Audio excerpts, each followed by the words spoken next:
Welcome to today's Lunch and Learn, entitled Protect the Night, the What's, Hows, and Whys of Reclaiming Dark Skies. My name is Billy Zadick, Manager Special Programs for APA. I will be your tech support for today's session. Just a couple of housekeeping items before we get started. The webinar recording will be posted to the ARAPA website next week. Professional continuing education certificates are being offered for today's program. Those who indicated they wanted a certificate at registration and meet the requirements will receive certificates later this afternoon. All attendees are in listen-only mode. Please type your questions in the chat box and they will be answered in the order they are received. If we run out of time and we still have questions, responses will be sent directly to the person asking the question by our presenter.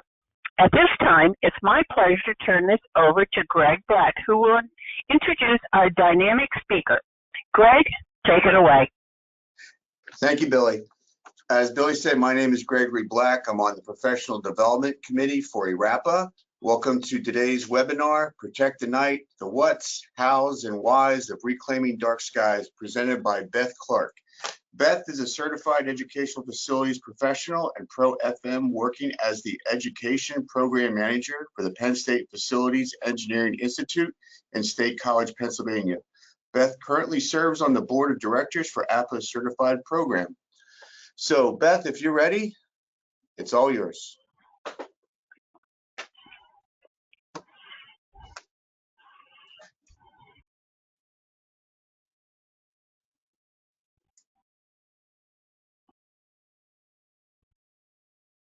Okay, there we are. I had been muted by Billy and I was trying to unmute. Good afternoon, everyone.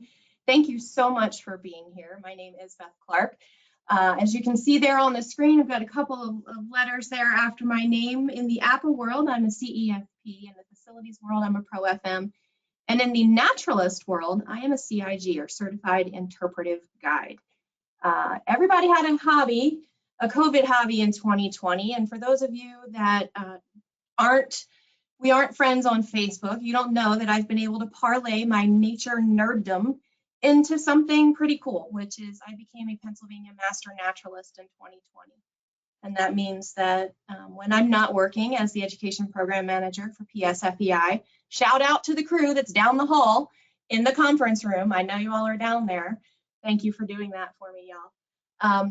I am a Pennsylvania Master Naturalist, and I go out and I volunteer at state parks and do interpretive programming related to natural history and nature.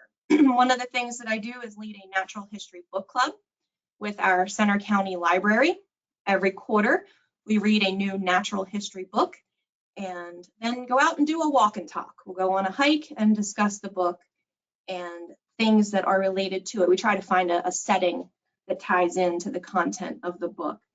And in the last year, I have become a member of the International Dark Sky Association because I have taken a keen interest in the use of artificial light at night and the effects that it can have. And if you saw the description for this webinar, you saw that I said that as educational institutions, we have the opportunity to affect change in this space. So I'm hopeful that over the next hour that I'll be able to impart on you some wisdom about protecting the night and give you ideas and ways that you might be able to do that there on your campus. And even if you can't affect change on campus, you can do it at home.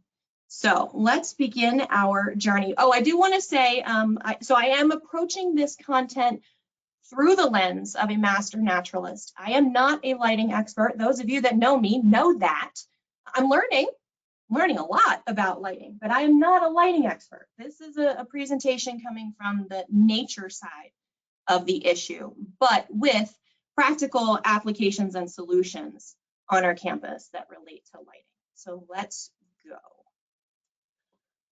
We see here that only in the darkness can you see the stars. Dr. Martin Luther King said that. And I don't know how many of you have had the opportunity to experience a true dark sky and see the millions of stars that are up in the sky, but it is a sight to behold. I remember the first time that my sister-in-law I think most of you, those of you that know me, know that I was born and raised in Baltimore and moved to State College 20 years ago. The first time my sister-in-law came up to visit us at our house in State College, she went out back, she looked up and she was like, "What in the world is that?" And I said, "Casey, that's the night sky."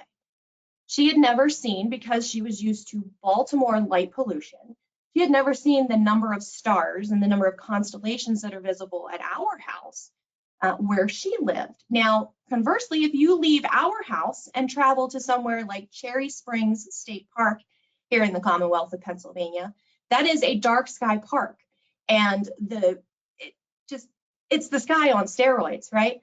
But it is truly in the darkness, only in the darkness, that you can see the stars. And we want to see those stars. So let's talk about light pollution. Light pollution is surging in both its presence and its reach across our planet. It is the source of both known and suspected harm to the nighttime environment. It's also a generally recognized form of environmental pollution. Scientific studies suggest that the overuse of artificial light at night is the main source of light pollution. Yet the functional efficacy of outdoor lighting remains extremely low. So light pollution is any adverse effect of artificial light at night, and it comes in three main forms that we're going to talk about. The first is sky glow. The most immediate symptom of light pollution is this phenomenon. It brightens the sky in and near cities where large installations of outdoor lighting exist. It is the dome of brightness on the horizon that obscures our view of the night sky. It's caused by misdirected light scattering through our atmosphere. And in this particular picture, you can see the sky glow of Tucson, Arizona. If you know me, you know I love the state of Arizona, and that is sky glow emanating from Tucson. If you look to the left of the image, you can see the Milky Way. Sky glow competes with the faint light of astronomical objects in the night sky, and it lowers the contrast between those objects and the background sky, making it difficult to observe them. A slow but steady rise in sky glow in much of the world leads to a gradual degraded visibility of the natural sky and the transformation of outdoor spaces. We are very slowly but surely becoming accustomed to losing the ability to see what's up in the night sky. Sky glow is becoming that great of a phenomenon, but it's growing at just such a small rate, but constantly growing, that we just get used to it. And we don't realize, because it's not like you're going to look up at the sky one night and count 1,300,472 stars. And when you realize that there's only 471 the next night, you're not noticing the diminished ability to appreciate the night sky. But the increase in sky glow is taking away our ability to see that night sky. The second aspect of light pollution is glare. So if you've ever been driving down a lonely road at night and you get blinded by those oncoming high beams that somebody forgets to turn off, that's glare. Glare is when light enters our eye at shallow angles, causes pain and restriction of our pupils, and it reduces our visual acuity.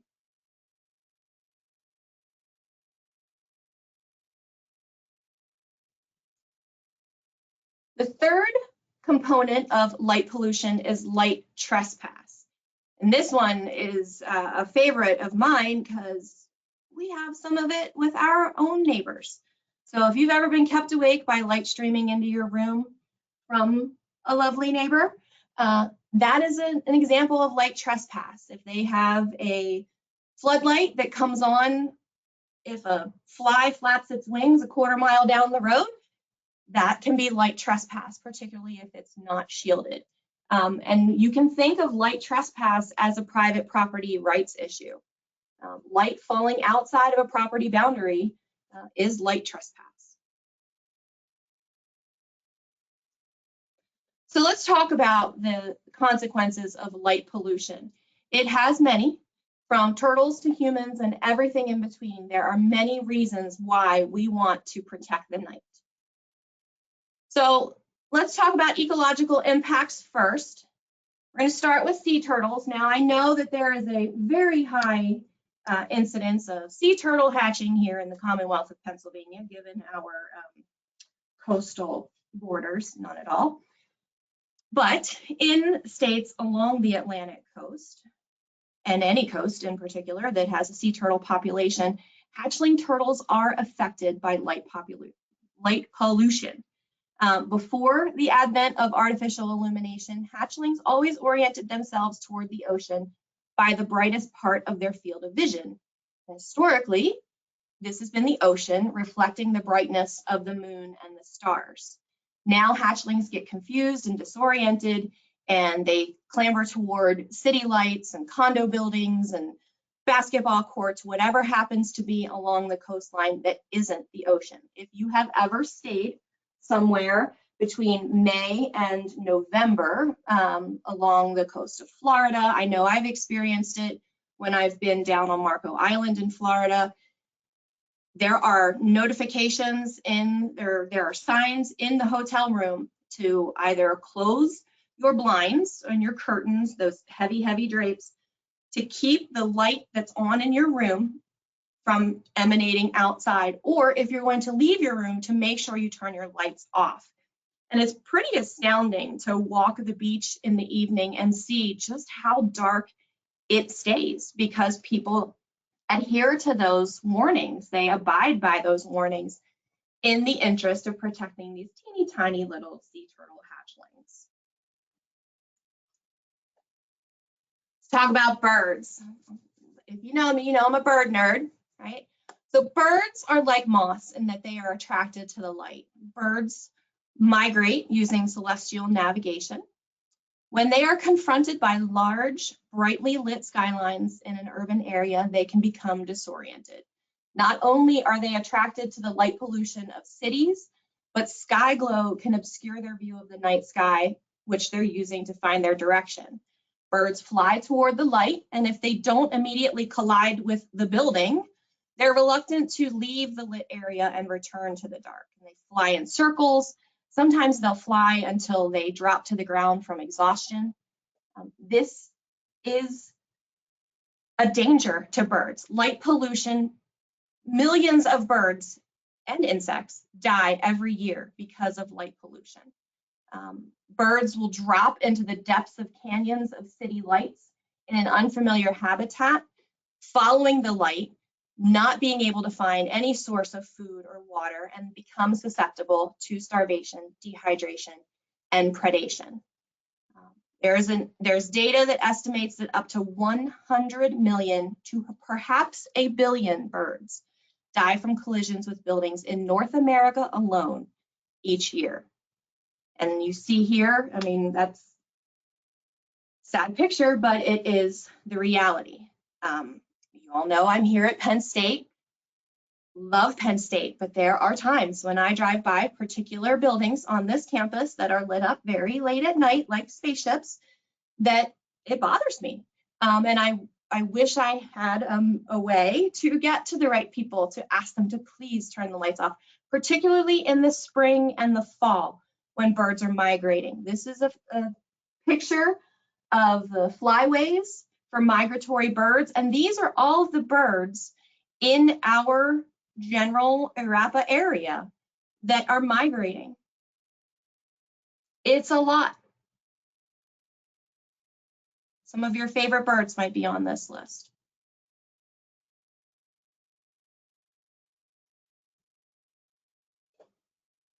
So they think these giant buildings are these beacons where they'll find food and water, and in most cases, it is the exact opposite.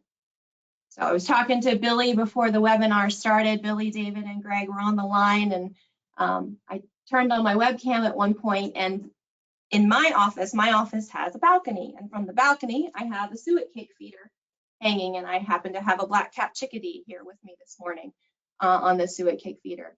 I don't want to be doing things that are going to jeopardize the lives of those little chickadees and all these other birds here on this list. Through the fall and the spring, many of the birds of North America set to wing twice a year. It's a ritual that sends them in search of food and breeding opportunities. In the fall, they head south for warmer climates, for more food and less severe weather. We all know about our northeastern winters. And in the spring, it's a northward journey to breeding grounds. Light pollution disrupts that biological flow, that pattern, that instinct that is innate in all of these birds. The Audubon Society explains that about 500 bird species use the Atlantic flyway, which actually covers a relatively small landmass. If you look there, all the blackbirds on the Atlantic coast, they don't come in that far, right? Instead, much of the flyway is over or very close to water, including the Eastern Atlantic and the Gulf of Mexico. And some species don't travel the entire flyway. Some merely migrate a few hundred miles or even over a mountain range that offers a more hospitable climate. The dark-eyed junco on this list, for example, we here in State College consider them a winter bird. They show up around October and, depending on the weather, roll out sometime April, May-ish, right? If we, my husband and I, go about 45 minutes to an hour northwest of here into Clearfield County, into a small town called Penfield, where Parker Dam State Park is located, you can find juncos year-round. They just go up over a little mountain range, and that is hospitable ground for them, or hospitable climate for them year-round. So they may only be migrating a couple dozen miles, but they're still migrating. All right, let's talk about trees. Trees can even be affected by light pollution. Those that are exposed to artificial light at night will bud earlier, they'll lose their leaves later, and they will have shorter lifespans in general. And you can see how the distribution of light on these trees has affected their natural cycles. In the top picture, you see that the portion of the tree closest to that street lamp still has its leaves. They're still clinging on, because they've not received that natural signal to shed the leaves. And in the picture in the bottom, the sumac tree has started to turn red for the most part, but in that top right portion of the picture where that street lamp is, you see that the leaves there on that tree are still green.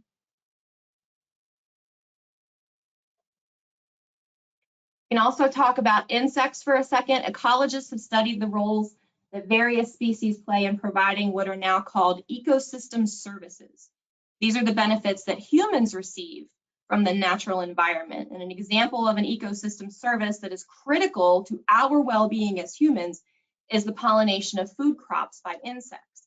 Many of these insects are only active at night, and some species seem to pollinate only under conditions of dim natural light, such as moonlight. Artificial light at night can cause changes in insect movement and can make species more vulnerable to predators, which down the line can affect our food crops. All right, let's talk about energy waste. As facility managers, we're all about saving money, conserving energy, right? What if I told you that light pollution is a waste of money and energy? About 35% of the lighting worldwide is wasted light shot straight up into the sky. If we do the math, we spend around $3 to $7 billion a year on wasted light, while adding 21 million tons of carbon dioxide to the atmosphere each year. Think about those numbers for a minute.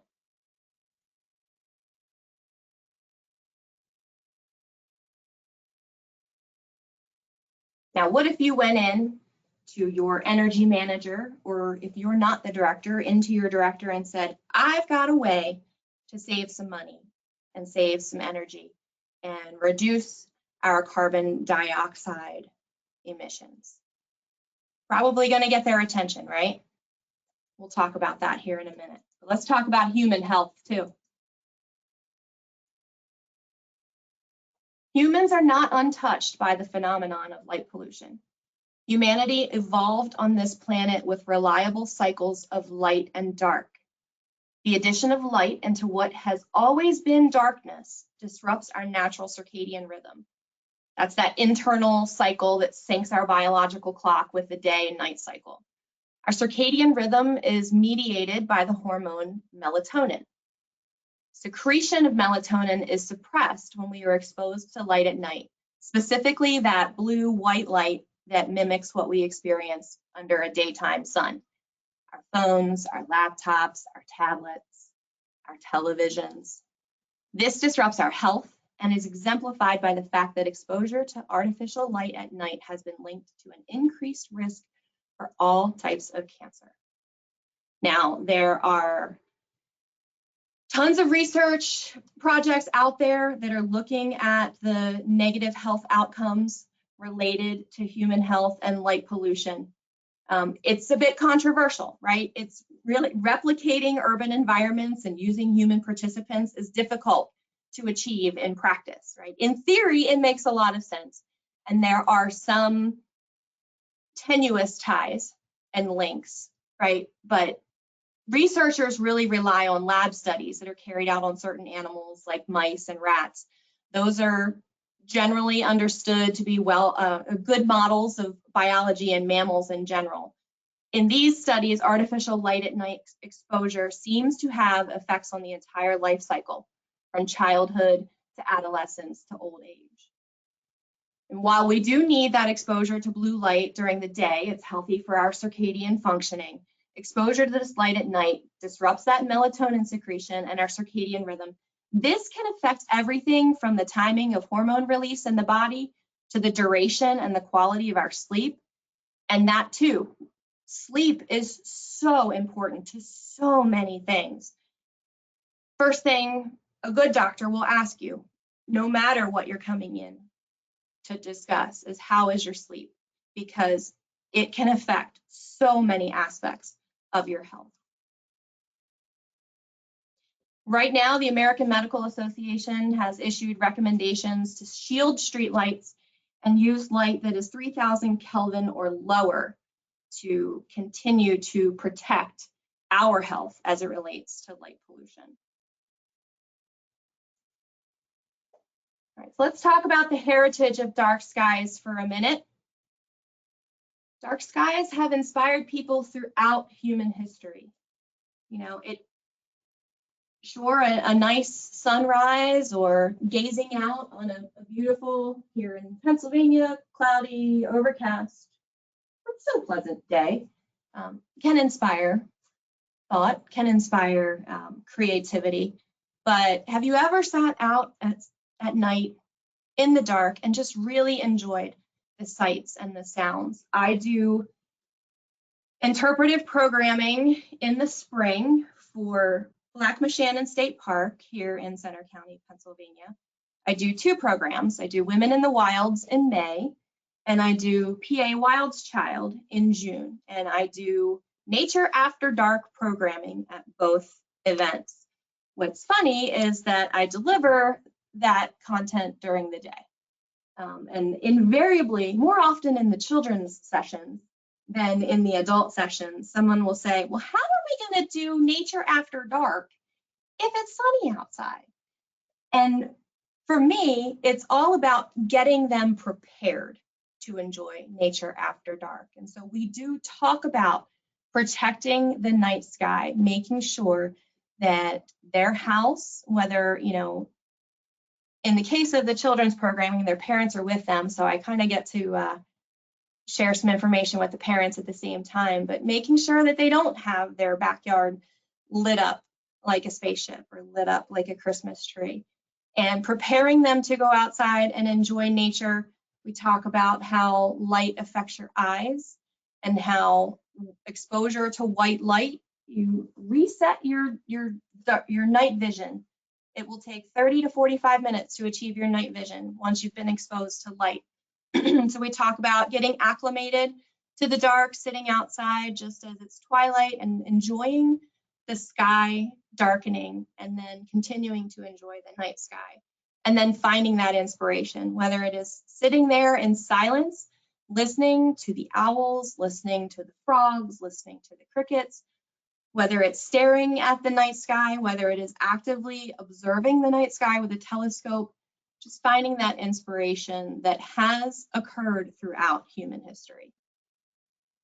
Now, unfortunately, it's becoming more and more difficult to get inspired at night because of the increase in light pollution.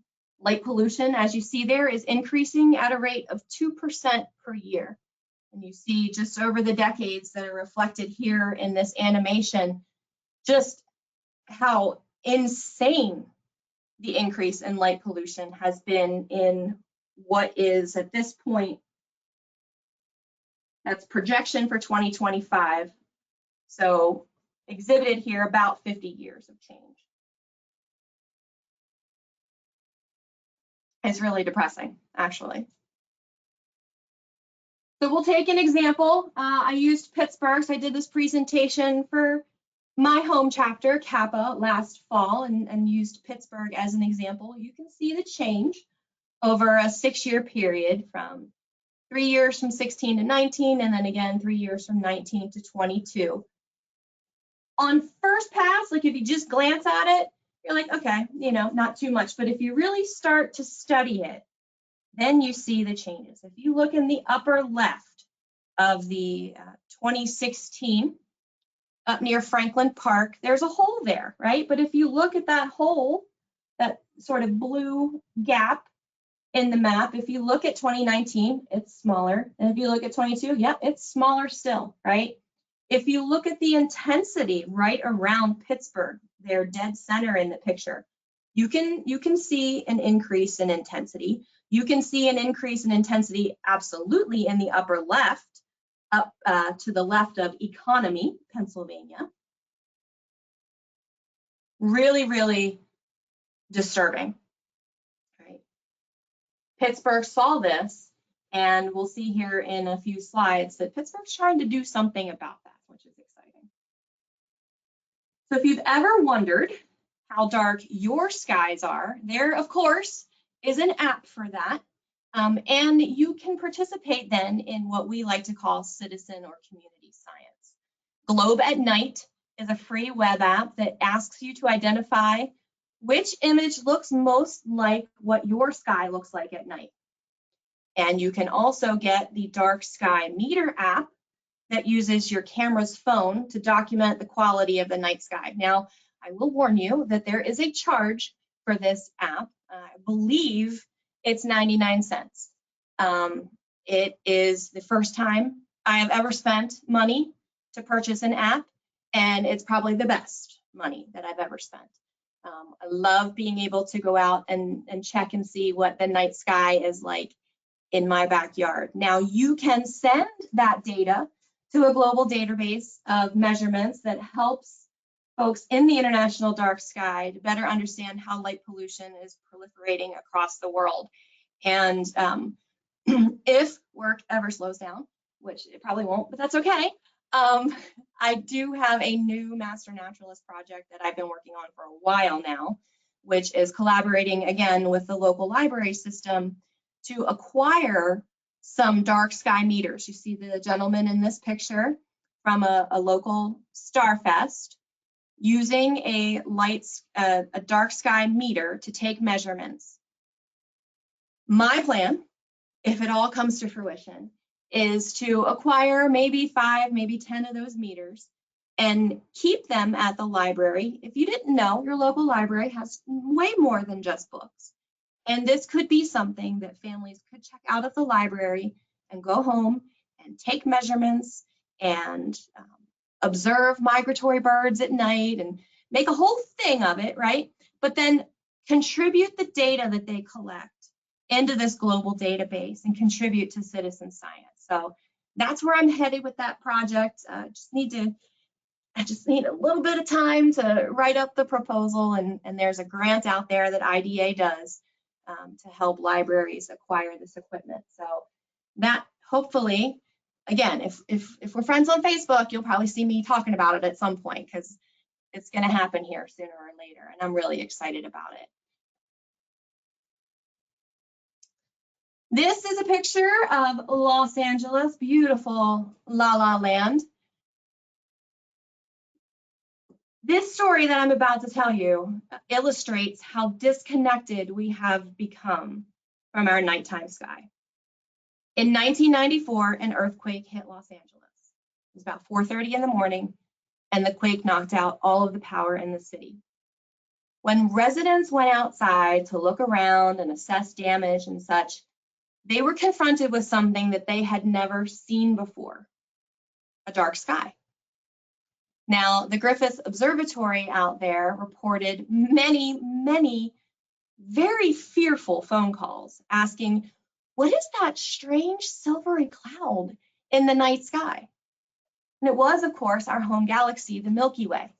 Because folks in Los Angeles were so accustomed to the light pollution, they had never seen a truly dark sky. They had never seen the Milky Way. They didn't know what they were looking at, which astounds me. But that is how, I mentioned earlier, we are very slowly, gradually, but continuously losing our ability to observe the night sky at such a slow pace that we don't notice it, right? When something like a complete and total power outage occurs and you go from this light pollution you've lived with for your entire life to a completely dark sky, it becomes very noticeable very quickly, right? But if we don't start to affect change now, those of us who have the opportunity to see the Milky Way right now may eventually lose it. All right, so here's how we can make a difference. We know now that light pollution is a problem, that it's increasing, but light pollution is the only pollution that we can solve at the speed of light. Each individual action can make a difference, and we can work to create changes on a larger scale that will benefit everyone. So the solution to light pollution is better lighting design. It's a very, very simple solution, and the design has 4 elements: shielding, color, intensity, and warranting. Let's talk about shielding. Aim those lights down. You see here at the top left, what we're probably all most familiar with, normal street lamps, right? On the right, top right, is a shielded, aimed street lamp. And you can see the difference that changing the lighting has made in the 2 pictures on the bottom of the screen.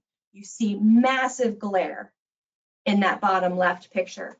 And you see a much, I personally think too, that it's a better lit scene in the bottom right. And not just because they've used dark sky friendly lighting, but you can see more, right?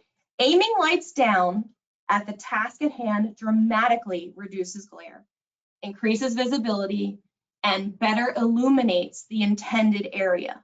Shielding lights also means that the need for the use of less light. So you're not wasting it or sending it into your neighbor's window or up into the sky. You can use less light and save yourself some money on your energy bill.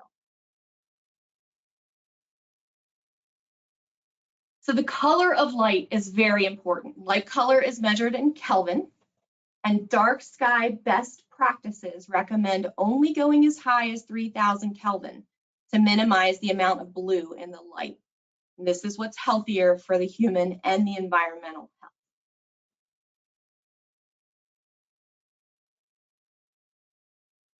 Now, do I want a surgeon operating on me in lighting that's 3000 Kelvin? No, I do not. I would like that operating theater very, very well lit. But when we're talking about my backyard, first of all, I don't have a need for lighting up my backyard. We are puppy sitting this week, as it so happens. And well, because we go to bed really, really early, the sun is still up. So that's not an issue having to turn on a floodlight. But even if we did, it's only on for a few minutes. I don't feel the need to light up my backyard. All right, so I'm gonna be honest with you. Everybody in the conference room down the hall probably knows who I'm talking about. I have a coworker who lives about 5 minutes from me in a beautiful neighborhood.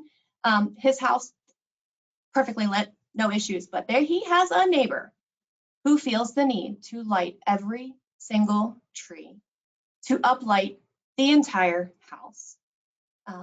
He's got lights along the driveway. It is atrocious. I'm sure the person is lovely. They may be the best neighbor that this coworker has. However, every time I have driven by there at night and seen it, it makes my little naturalist heart hurt. because it's completely unnecessary. I know they probably think it looks good, but from a naturalist perspective, it does not. It looks terrible. That's my soapbox. Let's talk about intensity and warranting. So intensity and warranting are also two very important and often overlooked aspects of lighting. Even if we shield every light, there will still be some light reflected up from the ground. Now, to minimize this, we really should only be using the amount of light that's needed for the task at hand. And we need to make sure that a light is really needed in the first place. This is warranting, right? Is the lighting warranted? Do we need it? Or do we just think we need it, right? If a light is there just to look pretty, like to uplight your trees, maybe take it out and maybe try seeing how pretty a natural night sky can be instead. Right, so here, developed jointly by the Dark Sky Association and the Illuminating Engineering Society. These are 5 simple principles for responsible outdoor lighting, and they show how you can protect nocturnal wildlife, be a good neighbor, and preserve the night sky. And that's really what it's about with our campuses, right? Being a good neighbor. I know I'm not the only person that's bothered by that one big, massive particular building on our campus being lit sometimes at night when it doesn't seem necessary. I've talked to other people. Other people don't like it as well, right? Chances are, if you are lighting something up on your campus, seemingly unnecessarily, that your neighbors are peeved, right? Town and gown relations. We need to maintain them. So we can be a good neighbor. We can model the behavior with large applications and get that good press out, right? XYZ campus is completely redoing their exterior lighting to go to dark sky friendly fixtures in an effort to protect migratory birds, to protect human health, and to maintain safety. You put out a press release like that with those 3 things, and your campus decreases the amount of light pollution that it's emitting, there's some real good town and gown relations right there. Absolutely. So we want to make sure that the light is useful, that it's targeted, low level, controlled, and warm colored. And I know I said safety, right? Let's talk about safety. So outdoor lighting, crime, and safety. Bright light is not always the answer, okay? More light is not always the answer. Better lighting, targeted lighting is the answer. You see there, brighter does not mean safer. Lighting up the nighttime environment does not necessarily improve safety or security. There's actually no clear scientific evidence that increasing outdoor lighting deters crime and increases safety. There's a whole white paper about it, all right? In this picture, do you see the potential stalker, the potential attacker? Maybe if you look really, really hard, face up to the screen, you might. But glare, which we talked about earlier, is affecting our ability to see better. The minute we shield that light, hey, there's a guy there, right? Glare and inappropriate or ineffective light creates shadows, and that's where people can hide.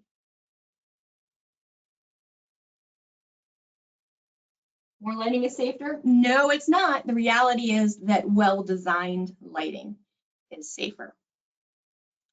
Some places, and your campus may be in one of these areas, or maybe there's talk right now. I know that there is legislation in Pennsylvania being considered to talk about lighting, but there have been lighting ordinances adopted across the country. They are ways that cities can ensure that all of their lighting meets dark sky friendly criteria. Pittsburgh is one of them. In 2021, they introduced dark sky lighting legislation.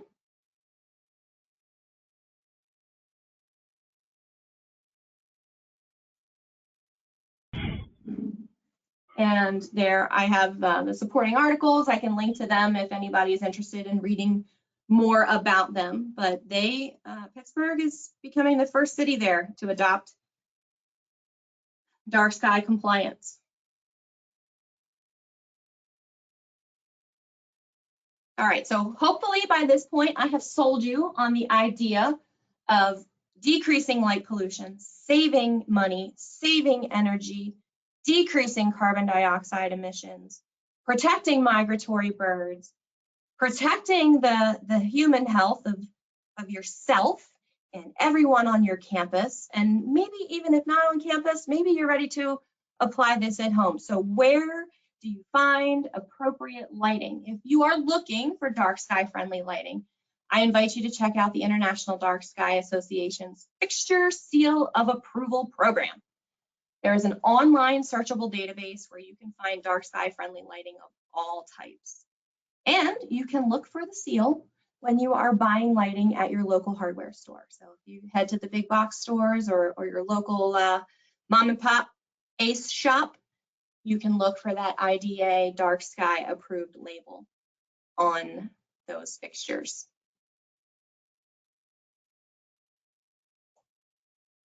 So just a little bit about the International Dark Sky Association. We are the leading organization working globally to protect the night. We protect the night from light pollution, and we promote responsible outdoor lighting, which is what I am inviting you to consider today. So it's 12:42. I have some questions for you. So what are you doing on your campus currently? Does anyone have any success stories to share? If so, I would love to hear them, because I'd love to talk to you about what has worked well so far, what lessons you've learned. I'm curious if any of you have heard calls to action from your students, your faculty, your staff, your local residents. Maybe you yourself have driven around and thought, oh, we can do better. Would love to hear that too. And if you have a plan in place, I would love to know what it is. So, Billy, I'm going to lean on you for those questions and comments, and let's get some discussion going here. All right, Beth, well, I'm going to field this for a little bit here. I got perfect. Okay. a couple questions popped up. The one is basically a comment, but when you were showing those three pictures over the years of Pittsburgh, Brandy sent in, she goes, I think that bright intensity near Economy might be the Shell ethane cracking plant in Monica. It's intensely bright. Okay, that would make sense, yeah. Perfect. Next question popped up just before you were touching on it. It goes, does light reflected back up off the ground or concrete contribute to light pollution? And if so, is there mitigation or reflected light? So yes, as we heard, it absolutely does. And that's always going to happen, right? So the idea there is to make sure that the intensity is appropriate for the task at hand and that the light is warranted at all. But reflection is not something that we're going to completely combat. Okay. All right. That was from Thomas, and Thomas followed it up with another question. Is there also problems with light pollution from sources we can't see, such as infrared or ultraviolet? I have not come across that in the white papers and the research that I've read. It's been all artificial light at night, mainly focused on that solid state lighting, LEDs. Well, that's all the questions we have in here right now. Hoping there'll be a couple more popping up here in a second or two.